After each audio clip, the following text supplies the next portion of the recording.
pessoal, tudo bom com vocês? Quem está falando aqui é o André e nesse módulo 4 eu vou iniciar falando sobre a equação do balanço de energia com perda de carga, né? Então eu quero obter, a partir do teorema do transporte de Reynolds, uma expressão para a minha equação do balanço de energia, agora considerando perdas, né? No caso, como nós vemos aqui, eu vou considerar que existem perdas. Então, diferente da equação de Bernoulli, não vai haver mais conservação de energia mecânica, né? Então, a energia mecânica que entra e a energia mecânica que sai serão diferentes devido a essa perda. Então, vamos nessa. Então, começando com a equação geral da energia.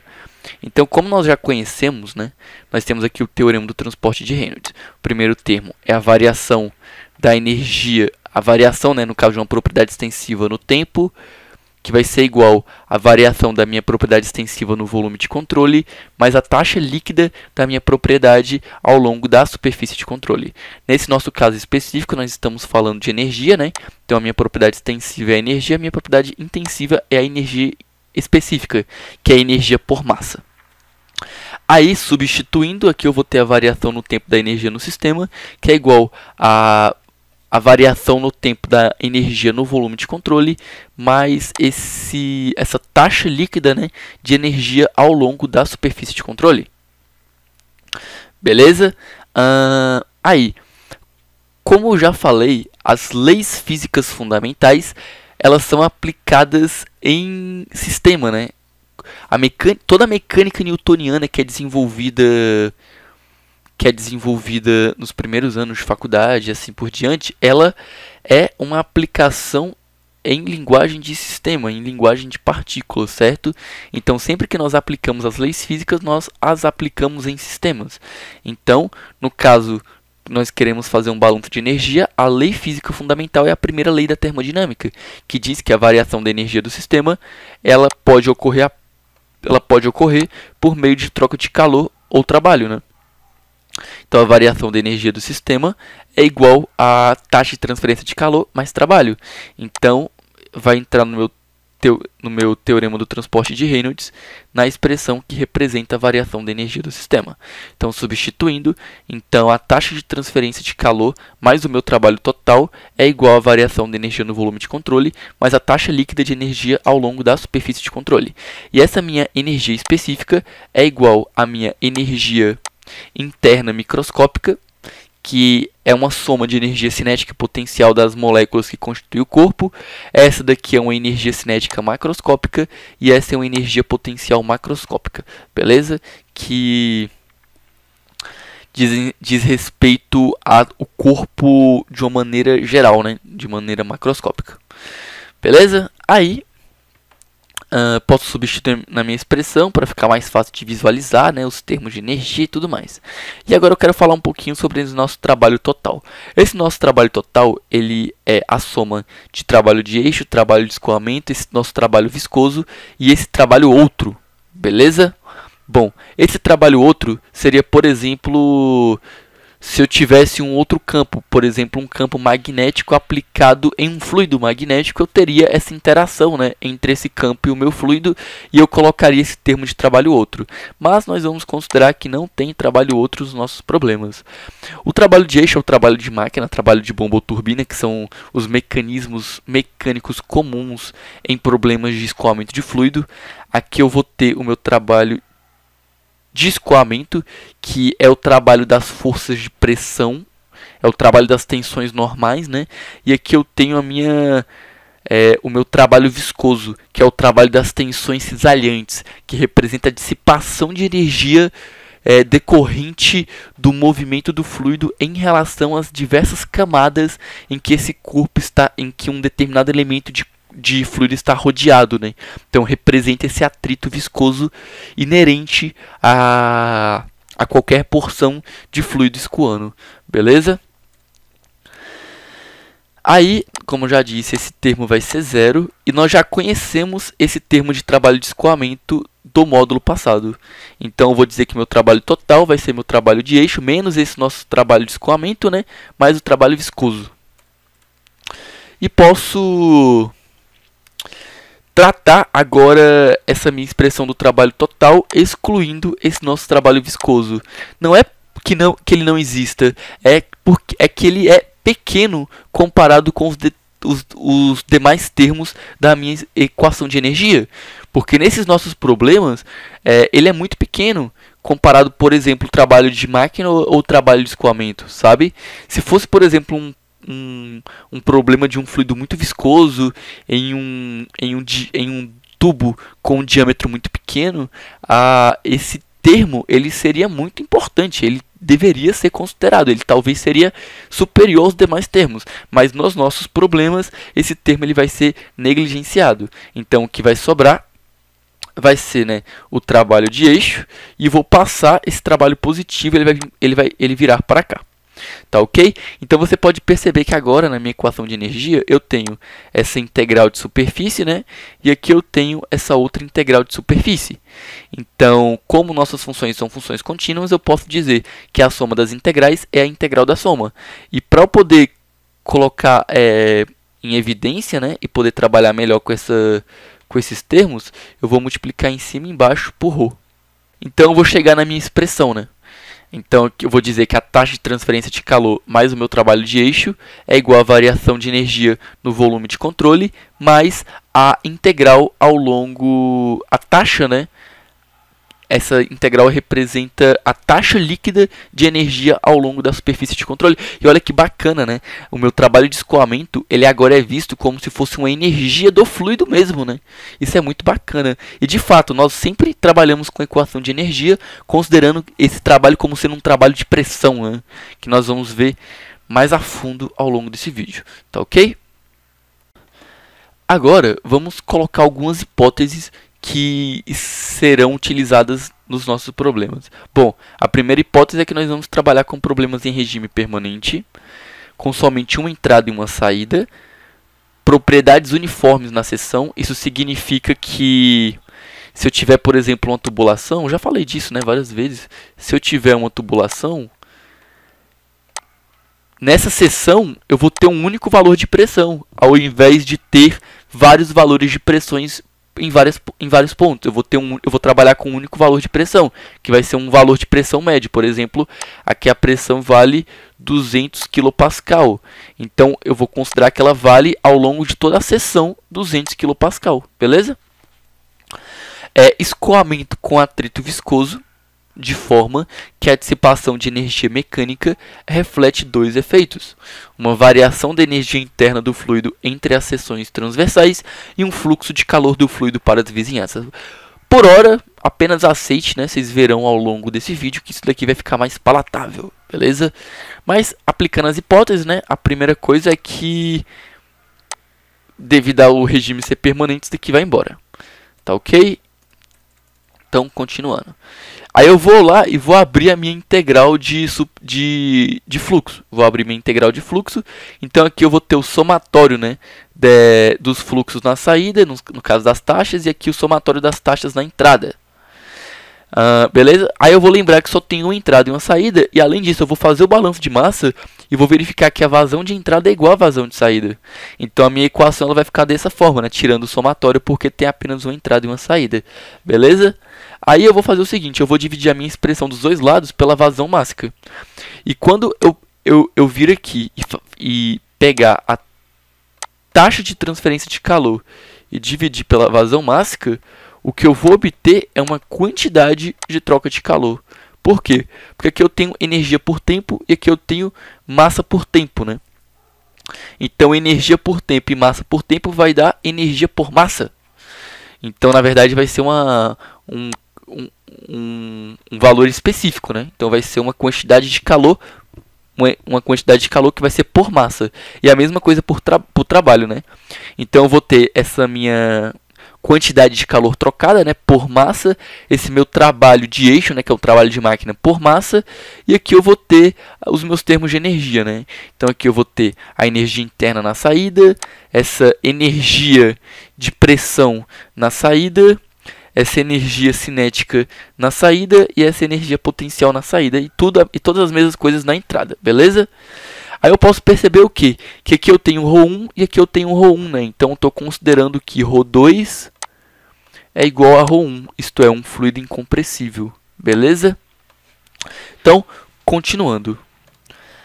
Já foi visto, né, que isso daqui vai ser um valor específico, isso daqui vai ser um valor específico. Tá ok? Aí eu vou fazer o seguinte, eu vou passar todos os termos da saída que estão negativos positivos, né? Só que eu vou deixar a energia interna. E eu vou ter esse seguinte termo. Eu vou ter energia interna na saída menos energia interna na entrada menos essa quantidade de calor trocada. Eu falei o seguinte, eu falei que o efeito de atrito, ele vai gerar duas consequências. Uma variação de energia interna, né? E uma saída de calor do meu sistema. Por quê? Vamos imaginar o seguinte. Vamos imaginar que aqui eu tenho energia entrando. Porém, eu vou ter uma saída de energia. Que vai ser uma perda, né? Então, aqui eu vou ter a minha entrada de energia. Aqui eu vou ter a saída dessa energia. E aqui eu vou ter a perda. Tá ok? Então, aqui eu terei minhas perdas. Essa perda é o quê? É conversão de energia mecânica em energia térmica. E essa energia térmica, ela pode ser convertida em energia interna do fluido. Ou seja, essa energia térmica gerada, ela pode aumentar a temperatura do fluido. Ou ela pode sair do meu sistema como sendo uma quantidade de calor. Tá ok? Então, o efeito de atrito ele vai ser visto como sendo causador desses dois efeitos, né? Um aumento de energia interna e um calor que está saindo do meu sistema. Claro, nós estamos considerando que não existe nenhuma troca de calor forçada. Essa troca de calor é devido à perda mecânica do nosso processo de escoamento, né? Eu estou desprezando qualquer efeito de troca de calor nessa minha abstração que eu estou trazendo aqui hoje. Beleza? Então, o efeito da dissipação de energia mecânica é visto como um aumento da energia interna e ou uma troca de calor do fluido para as vizinhanças. Assim, o último termo da equação representa uma dissipação de energia. Então, o nosso último termo da nossa expressão de energia, ele vai ser visto como um termo de perda, de conservação de energia, de perda de energia mecânica. Então, e além disso, né, as máquinas comumente utilizadas no escoamento são bombas e turbinas. Então eu vou dizer que o meu trabalho de eixo vai ser o trabalho da bomba menos o trabalho da turbina. Beleza? Aí o trabalho da bomba ele vai vir positivo aqui na minha expressão. Por quê? Porque a bomba ela fornece energia para o fluido e a turbina retira energia do fluido. Então esse termo ele agrega energia ao fluido, porém esse termo tira energia do fluido. Por isso que ele vai vir negativo. E eu vou substituir na expressão de energia. Aí observe que eu vou passar o meu termo de trabalho da turbina positivo. Então aqui ele já é positivo, né? Então aqui eu vou ter o trabalho da bomba. Então eu vou ter essa energia de pressão, né? Energia cinética e energia potencial. Trabalho da turbina, energia de pressão, energia cinética, energia potencial, mais essa minha perda mecânica, tá ok? Então, se vocês lembrarem da equação de Bernoulli, não tinha trabalho de máquina e não tinha perda, né? Então, o que sobra é exatamente a equação de Bernoulli.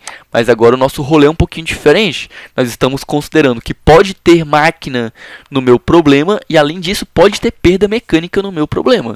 Então, vamos considerar as perdas. Aí eu vou fazer o seguinte, eu vou pegar a minha expressão e vou multiplicar dos dois lados pela vazão mássica. Então, esse meu trabalho, né, que é uma energia por massa, vai se tornar uma taxa, que seria uma energia por tempo. Então, aqui eu vou ter o trabalho da bomba, mais a vazão mássica, né, que multiplica esse termo de energia, que é a energia na seção 1. Aqui eu vou ter essa taxa de trabalho da turbina. Aqui eu vou ter a energia na seção 2. Mais essa minha taxa de perda de energia, né? Uma taxa de conversão de energia mecânica e energia térmica. Beleza? Aí essa minha perda, ela pode acontecer por três efeitos. Pode ser uma perda no meu dispositivo, né, na bomba. Uma perda no meu dispositivo turbina. E uma perda na tubulação. Beleza? Então, podem ser perdas devido à máquina, perdas na máquina, né? Ou uma perda na turbulação, tá ok?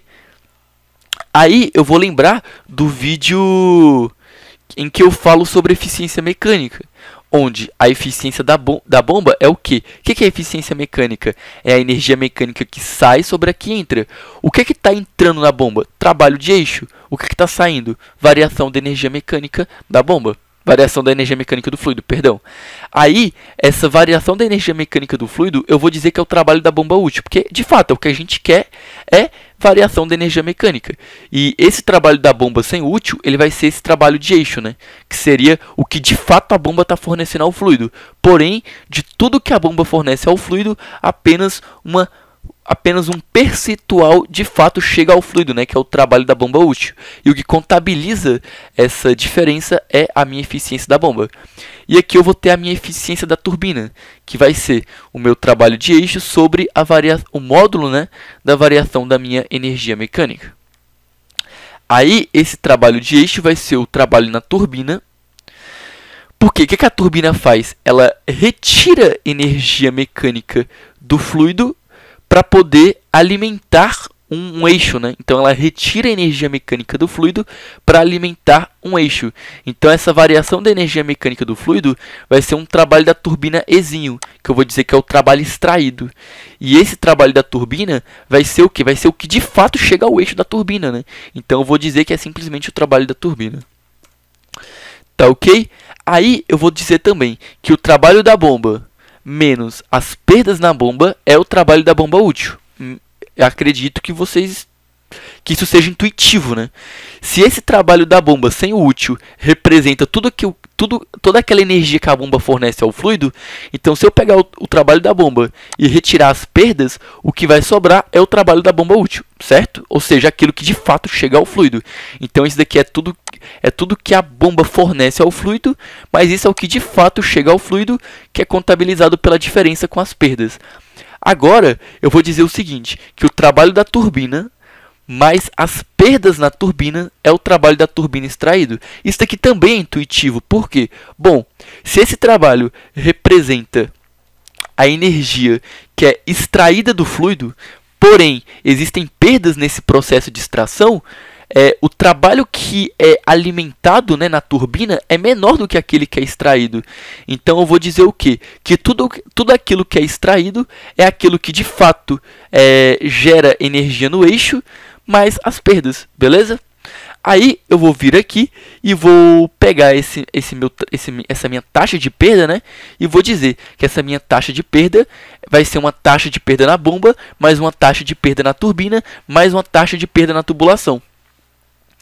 Tá ok? Então aqui vai ser a minha taxa de perda na bomba, a taxa de perda na turbina e a taxa de perda na tubulação.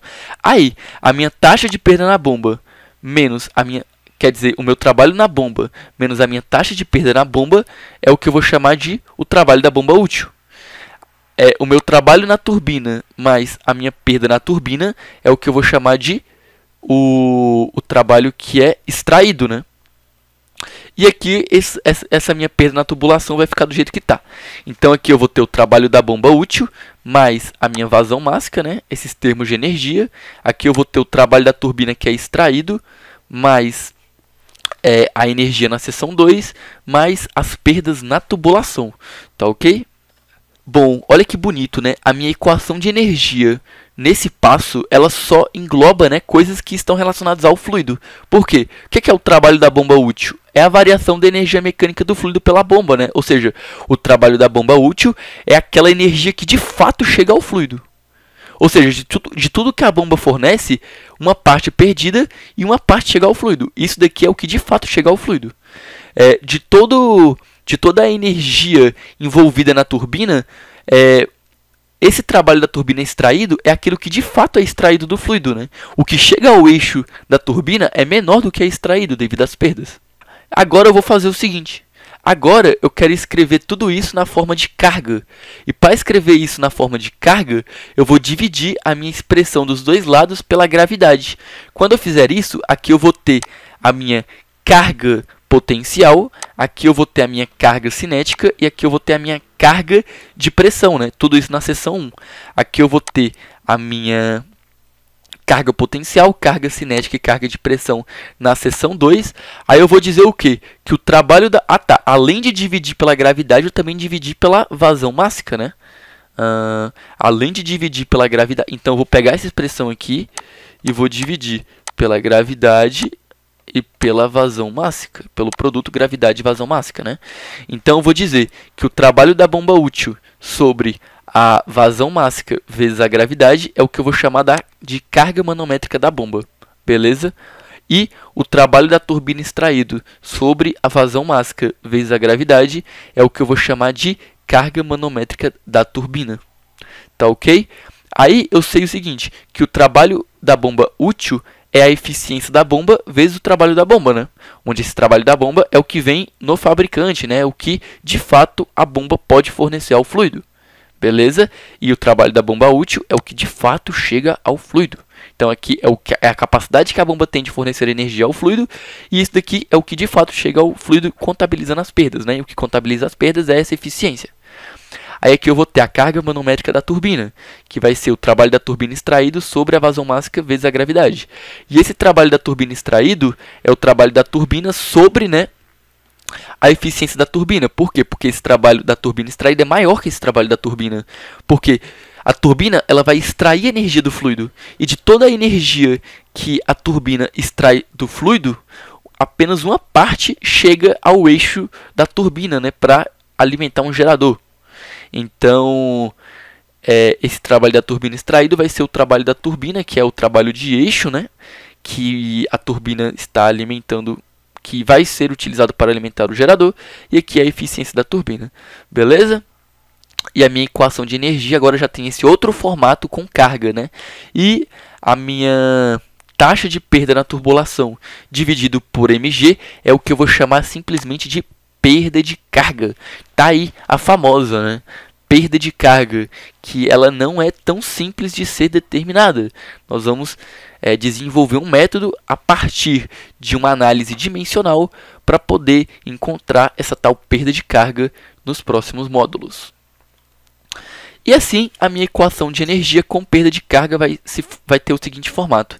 Então, esse é o formato da minha equação de energia escrita em um formato de carga, beleza? Então, aqui é a carga manométrica da bomba, a carga total na seção 1, a carga manométrica da turbina, a carga total na seção 2 e a perda de carga no escoamento, né? Que é um termozinho chatinho, que nós vamos ter um módulo só para falar das determinações das perdas de carga. Então é isso, chegamos na equação de energia e só vou falar um pouquinho sobre esses termos, né, de trabalho que podem confundir muito.